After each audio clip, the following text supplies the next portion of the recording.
Hey everybody, and welcome to Q&A Wednesday, where I answer the questions that you have about your health and fitness goals. And even though it's starting to get dark earlier, I decided to just sit outside, enjoy it while it's still warm outside, because I know all too soon it's going to be very, very cold. So we're going to talk today about whether or not you have to exercise to lose weight. Now, for those of you that have been listening to me for any amount of time, you know I don't even like the term losing weight because it doesn't give you enough information. You could be losing muscle, and that would be losing weight, and that's not necessarily beneficial, especially if you are trying to remain independent for a good long portion of your life. So I like to think of it as burning fat, but I know that the losing weight part gets your attention. So we're just going to talk a little bit about that, and of course, again, for those of you that know me fairly well, I'm going to say kind of. Hi, Kimberly. There really is way too many more variables that people don't talk about. Kind of everybody assumes, well, if I could just work out. And of course, if you've been in an area that's been locked down for as long as we have, our gym's just barely opened with like a gajillion restrictions. A lot of people have used that as an excuse. Well, my gym's not open, so I can't exercise, so I can't be healthy. And I call BS on that, by the way, because of course there's so much that you can do outside of the gym. And a lot of people aren't even comfortable going to the gym. But if you look at the overall science of losing weight or burning fat, I'm going to bug you about that one.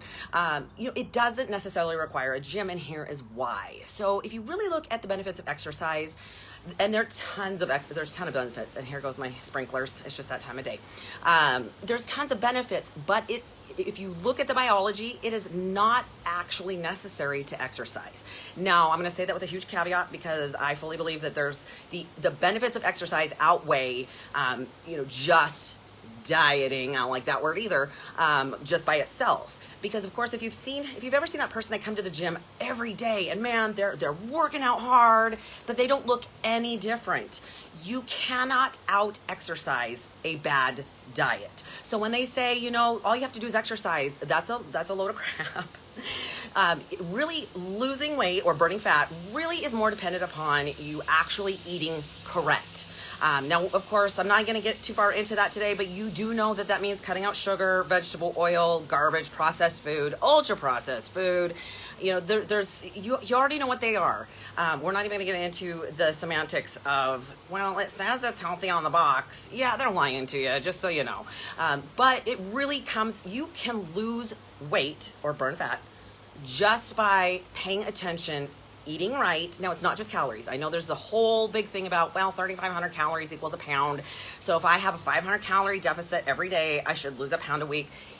That's too simplified, and it doesn't work that way, because if you're eating purely carbs, you're probably not going to lose weight because your body's turning that into triglycerides and storing it as body fat. So again, macros matter and quality matters. That's just a huge portion of that. And if you want more information on that, go to my YouTube channel under Fillmore Fitness. I've got a ton of education. It's all free. You can watch all you want. Sift through there and see if you can find more information, because I do talk about how the different macronutrients are dealt with biologically within your body, because they each are dealt differently within your system. Okay, so really losing weight comes down more, I'm going to tell you probably 80 to 90% what you're eating. So if I've had clients who have had an injury or a situation where they can't exercise from the beginning, and so we solely focus on nutrition, and that can provide an incredible amount of progress towards your goal.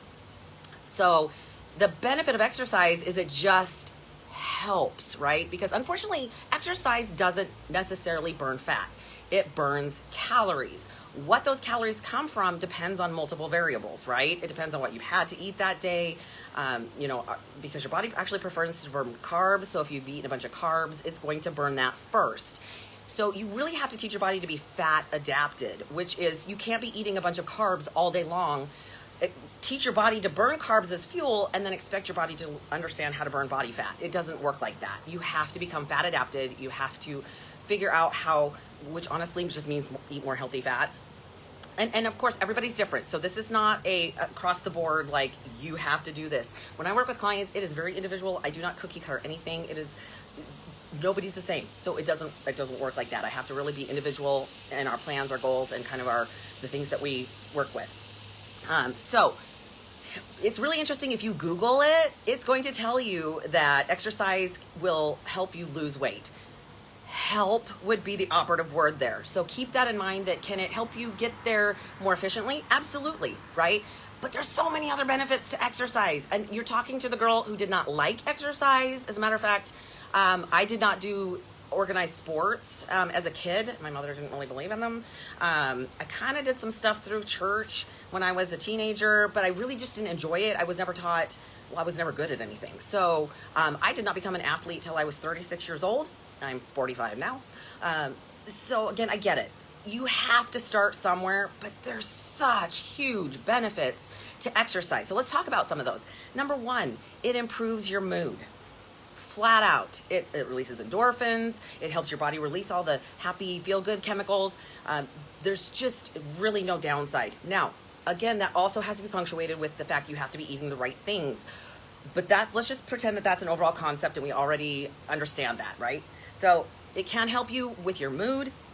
And it helps reduce your stress response. And those of us that have been working out for any decent amount of consistent time, we all believe that the gym or exercise is our therapy. It's our stress release. I can have my best workouts are on days that I am horrifically angry. Nobody wants to talk to me because I look angry, but I go and I throw things around, and I'm taking out my aggression on the weights and not my family. So there's a huge benefit there. One of the other things that it can help do, now again, the operative word is help. It can help combat disease. Now, again, you cannot out-exercise a bad diet. So if you're working out super hard, but yet you're eating a ton of garbage, what we call the SAD, the standard American diet. So you're eating a lot of processed foods, vegetable and canola oils, soybean oils, tons of sugar, or even things that turn into sugar like bread. Those things can actually, whether you're exercising or not, you may still contract that disease, especially metabolic diseases, because that's what it stems from. Did you know that your environment, including your food intake and your nutrition, causes diabetes? Obviously, that one should be pretty well known by now. Cancer, liver regenerative diseases. I think I have some notes here on that one. I had a whole list somewhere. I just don't know where I put that. So a lot of the metabolic diseases, even if you're exercising, well, it absolutely can help. Absolutely, right? Because you're pumping your blood through your bloodstream. Your lymph system, which has to do with your immune system, does not have a pump. So unlike your heart that pumps your circulatory system, your blood, you need to actually be moving to really be efficient with your immune system. So there's just major upsides to exercise in combating disease. But if you're still eating a lot of garbage and you have genetics that predispose you to that, it can still be a problem. So you can see how really it's a little more complicated than just saying, well, if you exercise, you're never going to get unhealthy. Now, there really isn't much in the way of a downside to exercising. Yeah, I know it takes time.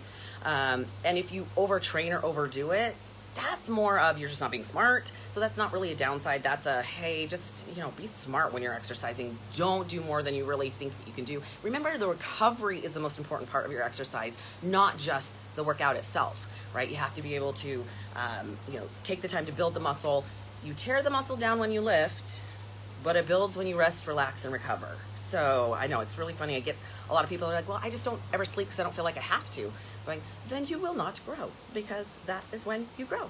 So there really isn't a downside to the exercise. So it does help combat disease, but again, nutrition.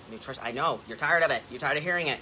I'm just very frustrated in our current climate in our country and actually around the world, where such a disproportionate amount of human beings either have type 2 diabetes or pre-diabetes. And most of the time they don't even know that they have it until there's full-blown issues with it. And then we have this virus running around that really is having an effect on people that have inflammation within their system and have comorbidities, which unfortunately, if you are overweight, obese, have any of those metabolic syndromes, you are at high risk. So I just trying to teach people, just do the thing. It's not easy, but I don't know anybody who's running around going, hey, I just want to catch it and get it over with. Like, nobody says that.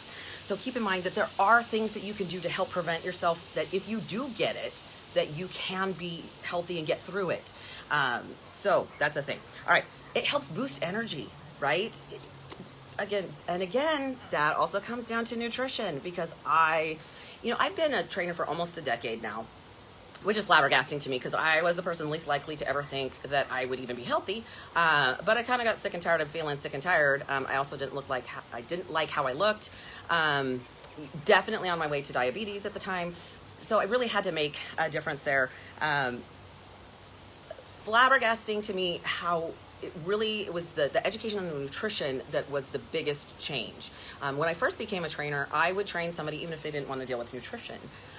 Now I will work with somebody if they want to work with nutrition solely and not the exercise portion of it, although of course I make recommendations. But I will not work with somebody who wants to train but not talk about nutrition, because I don't want to waste my time, I don't want to waste your time, and I don't want to waste people's money. So nutrition is really the biggest tactic to really get where you want to go. Exercise just makes it more efficient and more beneficial. It promotes better sleep. So if you are struggling to get enough sleep, now sleep does trump exercise. So yeah, I've talked about that one before. The cool thing is you may discover that exercise is fun. I first started because my husband and I, for our anniversary, went rock wall climbing, like indoor rock wall climbing, and I loved it, but I was putting 200 pounds on my little fingers that couldn't really, I struggled. I could do the walls that were this way, but I couldn't do the straight up or the overhangs because it just was too heavy for my grip strength. And so what changed for me was I wanted to go back. I had such a great time, but I wanted to be strong enough that I could do some of those other walls. And by the way, the second time I went back, there was an older woman there, probably in her mid-60s, and that woman was amazing. She was scaling that wall like it wasn't even there. It was incredible. And that day I set a goal. I want to be like her when I'm at that age. It builds strength, which again, the older we get, the more important that is, especially when you talk about your core strength, which is your balance. And if you want to remain independent and have a good quality of life for a very, very long time, because we, for the most part, are living longer, right? You have to be strong. It doesn't have to be crazy. You don't have to be a bodybuilder. It just means you have to be doing some body weight exercises, building some strength, building your core. Most people that have bad backs are because they don't have any core strength. You don't work it, so you have no core strength. What has to take over? Your back does. And then it goes, I don't like what you're doing to me. So strength, endurance, stamina. It also supports memory. So there's a lot of research that shows, I know it just got really loud out here. I don't know what it is. Last minute mowing the lawn, I guess. There's a lot of research that shows that exercise supports memories. Like people that have dementia, it helps stave off the dementia or the Alzheimer's.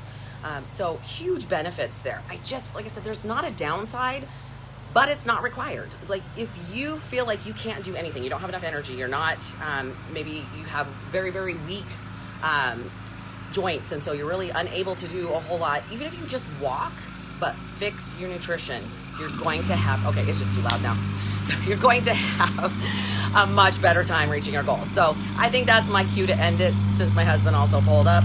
If you guys have any questions, I get my very best ideas from you. Please leave a comment down below. You can also message me directly at Facebook Messenger. And yeah, here he comes. So it's just too loud. Have a good night, everybody.